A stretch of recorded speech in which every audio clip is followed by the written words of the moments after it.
മുൻ പ്രധാനമന്ത്രി മൻമോഹൻ സിംഗിനെ പുകഴ്ത്തിയും തൊഴുതും മതിവരാതെ പ്രധാനമന്ത്രി നരേന്ദ്രമോദി ചില സത്യങ്ങൾ രാജ്യത്തോട് വിളിച്ചു പറഞ്ഞിരിക്കുന്നു.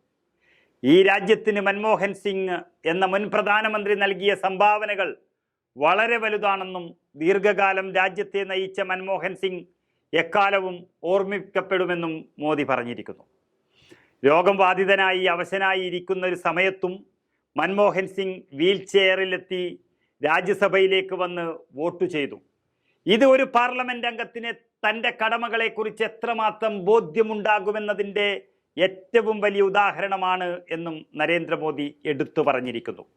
ഈ ഒറ്റ കാര്യം മതി മൻമോഹൻ സിംഗ് എന്ന രാഷ്ട്രീയക്കാരൻ്റെ എല്ലാ നന്മകളെക്കുറിച്ചും അറിയാൻ. രാജ്യസഭാ എംപിമാരുടെ യാത്രയയപ്പ് പ്രസംഗത്തിലാണ് മോദി ഇങ്ങനെ വികാരാധീനനായത്. അന്നത്തെ വോട്ടെടുപ്പിൽ ഭരണപക്ഷം വിജയിക്കുമെന്ന് മൻമോഹൻ സിംഗിന് അറിയാമായിരുന്നു. എന്നിട്ടും വീൽ ചെയറിലെത്തി വോട്ട് രേഖപ്പെടുത്തിയത് ഒരു പാർലമെന്റ് അംഗം തൻ്റെ ഭരണഘടനാപരമായ കർത്തവ്യം നിർവഹിക്കുന്നതിൽ എത്രത്തോളം ജാഗ്രത പുലർത്തണമെന്നതിൻ്റെ ഏറ്റവും മികച്ച ഉദാഹരണമായിരുന്നു അതെന്ന് മോദി പ്രത്യേകം എടുത്തു പറയുകയായിരുന്നു.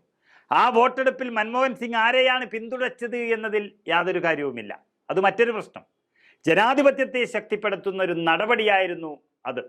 നമ്മെ നയിക്കാൻ അദ്ദേഹത്തിന് ദീർഘായുസ്സുണ്ടാകട്ടെ എന്നും നരേന്ദ്രമോദി പ്രാർത്ഥിക്കുകയും ആശംസിക്കുകയും ചെയ്തു.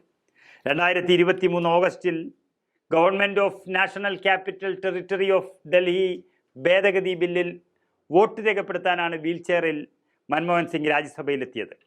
വിരമിക്കുന്ന എംപിമാരുടെ അനുഭവം ഈ രാജ്യത്തിന് ഗുണം ചെയ്യുമെന്നും പുതിയ തലമുറകൾക്കത് പ്രചോദനമാകുമെന്നും നരേന്ദ്രമോദി വ്യക്തമാക്കുകയുണ്ടായി.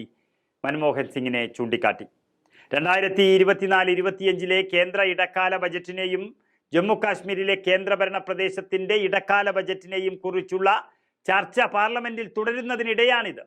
അതുപോലെ തന്നെ UPA സർക്കാരിനെ പരാജയപ്പെടുത്തി BJP അധികാരത്തിലെത്തിയ 2014 മുമ്പും അതിനുശേഷവുമുള്ള സാമ്പത്തിക സ്ഥിതിയെക്കുറിച്ചൊരു ധവളപത്രം കൊണ്ടുവരുന്നതിനായി പാർലമെന്റിന്റെ ഇപ്പോൾ നടക്കുന്ന ബജറ്റ് സമ്മേളനങ്ങൾ ഈ മാസം 10 വരെ നീട്ടിയിരിക്കുകയും ചെയ്യുന്ന സമയത്താണ് മുൻ പ്രധാനമന്ത്രിയെ ഇത്രയും പുകഴ്ത്തി പറഞ്ഞിരിക്കുന്നത്.